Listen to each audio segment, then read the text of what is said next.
딥페이크 성범죄물 등 불법 촬영물로 의심되는 영상물에 대해서는 먼저 임시 차단 후에 심의할 수 있도록 하여 불법 영상물 촬영물 삭제 전까지 2차 피해가 발생하지 않도록 노력하겠습니다.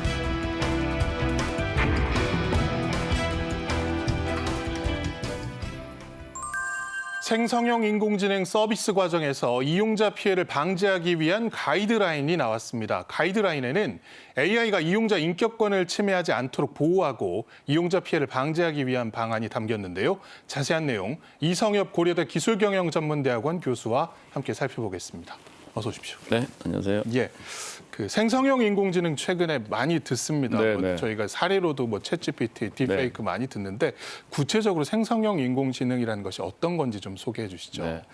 그러니까 우리 인공지능이라고 하면 이제 그 사람의 지능을 닮은 어떤 기계라고 이렇게 표현할 수 있잖아요. 그래서 인간의 지능을 흉내낸다 이렇게 보면 되는데 그 예전에는 이제 인공지능이 주로 이제 데이터를 분석하고 그다음에 패턴을 그러니까 그걸 분석을 해서 미래를 예측하는 그런 식의 일종의 이제 그걸 판별 모델이라고 했는데 어떤 판별하는 쪽으로 이제 AI가 사용이 됐는데요.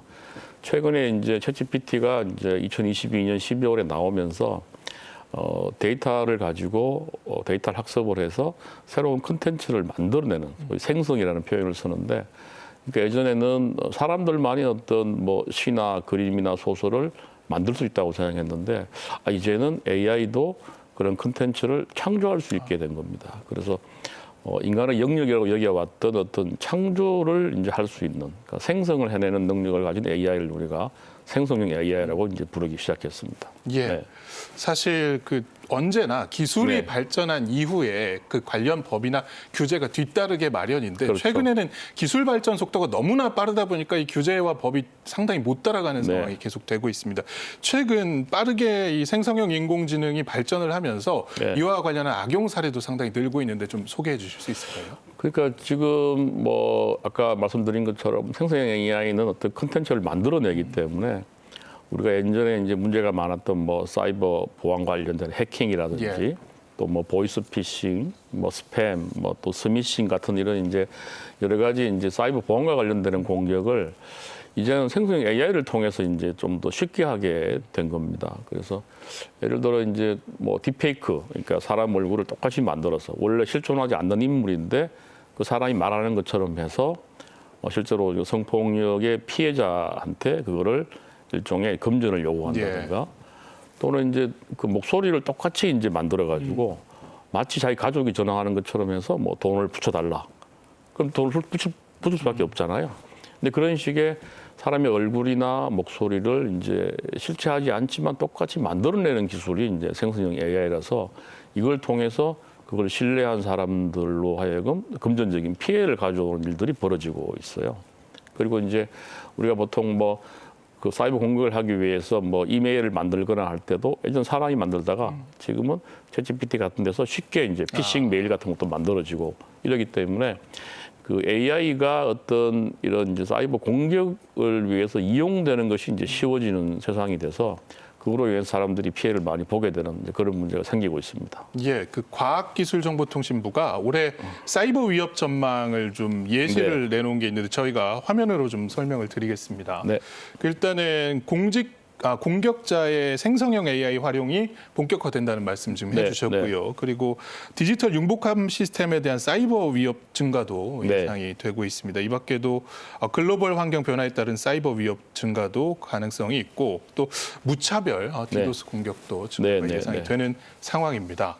자, 이렇게 관련 피해가 늘어나면서 이를 방지하기 위한 가이드라인이 마련되는 것이 무엇보다 중요할 것 같습니다. 이번에 이 가이드라인 좀 마련하게 된 구체적인 배경도 좀 짚어볼까요? 그러니까 말씀하신 것처럼 지금 AI 관련 기술 발전이 엄청나게 빠르게 진행이 되고 있습니다. 그래서 뭐 전문가에 따라서는 앞으로 한 5년, 10년 이내에 사람의 능력을 좀 능가하는 AI가 나올 수 있지 않을까 할 정도로 AI가 지금 이제 어떤 기술 발전에 따라서 뭐 사람의 지능을 따라가는 측면도 있고 지금 전 산업 분야에 이제 퍼지고 있어서 그래서 이런 과정에서 실제로 AI를 개발하고 AI 서비스 제공하는 사업자들이 이용자들에게 이제 불측의 피해를 줄 수 있는 상황들이 생기고 있어요. 그래서 이용자 피해에 대해서 우리가 그럼 이거를 기업들이 자율적으로 피해를 좀 방지하는 것도 중요하지만 이제는 뭔가 좀 정부가 나서서 어떤 규제를 위한 가이드 같은 게 필요하다. 그래서 한마디로 지금 이용자 피해들이 일부 좀 나타나고 있는 측면도 있고 향후에 나타날 수 있는 이용자 피해들을 좀 사전에 막아야 되겠다는 이유 때문에 이제 이런 가이드라인이 나오게 된 겁니다. 예. 자, 이제부터는 가이드라인 내용을 하나씩 좀 네, 살펴볼 텐데요. 네, 네. 일단은 가이드라인을 실행하는 주체 이제 서비스 제공자가 될 것 같습니다. 그리고 이용자도 이제 중요한 그렇습니다. 요소가 네, 됩니다. 네, 이들을 대상으로 추구해야 할 기본 원칙이 좀 있을 것 같은데요. 크게 네 가지인데요. 뭐 이제 보통 우리가 그동안 AI 윤리 관련해서 이제 많은 논의가 있었고요.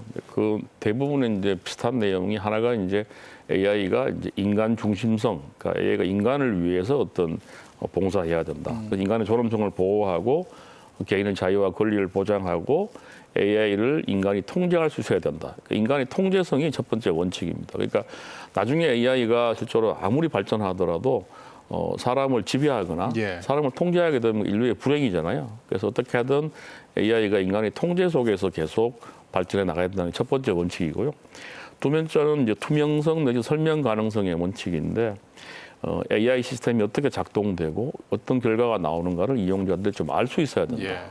그러니까 이게 이제 이용자들이 제대로 그런 사실을 고지받지 못하면 그걸 계기로 해서 다음 행동을 할 수가 없잖아요. 그래서 그런 문제. 세 번째가 이제 안전성인데 AI가 안전하게 작동이 돼야 되고 피해가 생기면 이걸 피해를 최소화할 수 있는 이런 원칙들이 필요하고 네 번째가 이제 공정성, 다양성의 원칙입니다.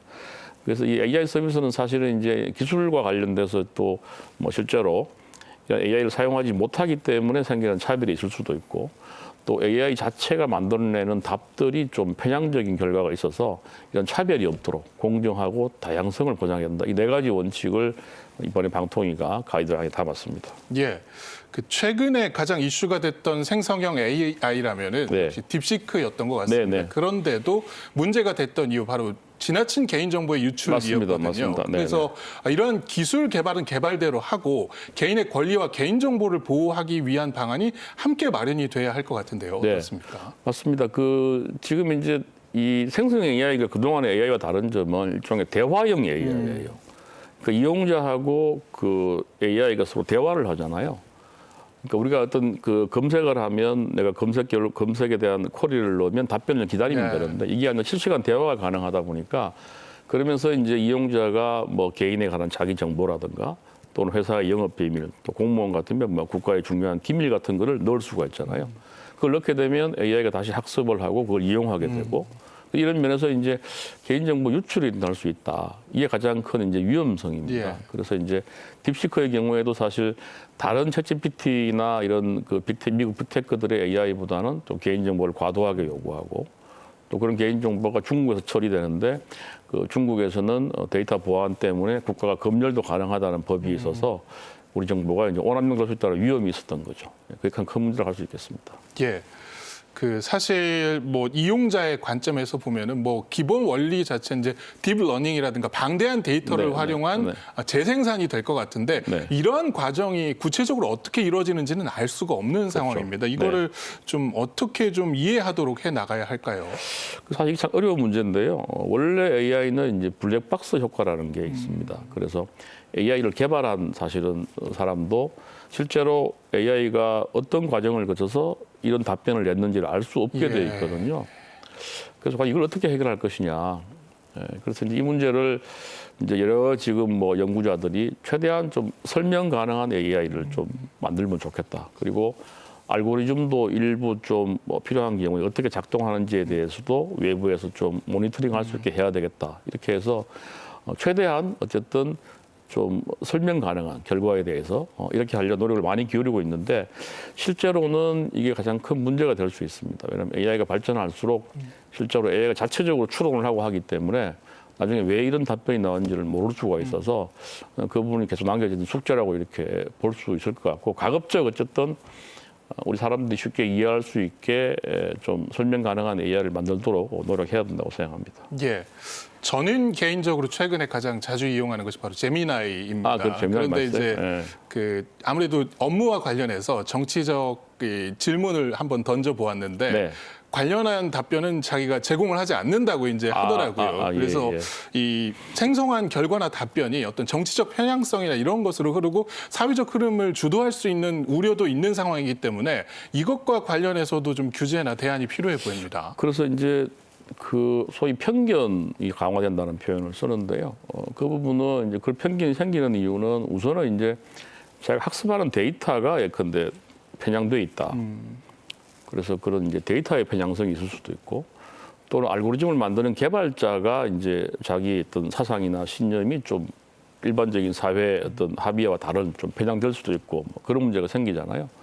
그래서 이제 그런 결과가 나오는 거에 대해서는 최대한 좀 편향성을 없애는 방안들을 좀 우리가 만들어야 되는데 그래서 이게 편향성이 생기지 않도록 아까 말한 좀 가급적 어떤 편향된 데이터가 아니라 좀 많은 양의 데이터를 좀 사용한다든가 알고리즘 개발자나 운용자도 그런 편향이 생기지 않도록 어떤 사회적 합의나 가치관들을 좀 반영하려는 노력들. 근데 중국의 딥시크 같은 경우는 이제 사회주의적 가치를 실현하는 게 이제 목표거든요. 예. 그 사회주의 가치와 반대되는 것은 다 이제 답변을 거부하고 있어요. 그래서 이제 그런 부분에 대해서 사실은 이제 또 한 가지 생각하면 우리가 이제 그런 다양한 가치관을 가진 AI가 있다면 그런 부분을 우리가 선택할 수 있으면 되는데 우리가 이제 모든 AI가 똑같이 차별 없는 공정한 걸 한다는 건 또 쉽지 않은 문제가 있어서 이용자의 어떤 리터러시, 뭐 선택권 보장 이건 되게 중요한 이슈 같습니다. 예.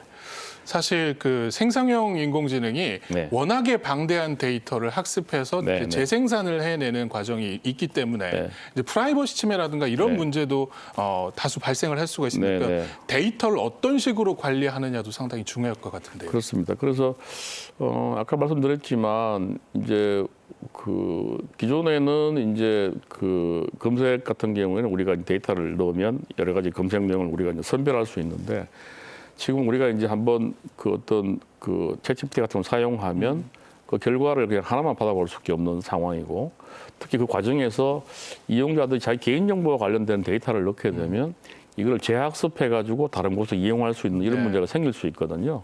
그래서 오히려 이제 어떻게 보면 우리가 이제 구글이나 이런 데서 우리가 검색을 통해서 개인을 특정화시키는 타겟팅이 가능한데 우리가 대화를 하면서 계속 AI 하다 보면 AI가 훨씬 더 나를 많이 알게 되는 그런 문제가 생길 수 있거든요. 네. 그래서 이제 사실 AI를 이용하는 이유 중에 하나는 뭐 내가 꼭 필요한 답변을 얻으려고 하면 또 나에 관한 정보를 많이 줘야 되는 문제가 있어요. 상충되는 측면이 있긴 합니다. 하는데 그래서 이제 그런 부분에 대해서 이용자도 조심을 해야 되지만 어떤 챗GPT나 이런 AI 개발사나 운용사들도 그런 이용자 데이터를 다른 곳에 활용하지 않도록 하는 이런 것도 되게 중요한 거죠. 그래서 지금 아까 딥시크가 문제됐던 것은 내가 이용자 데이터를 넣더라도 이걸 사용하지 않겠다는 권리를 보장하지 않았어요.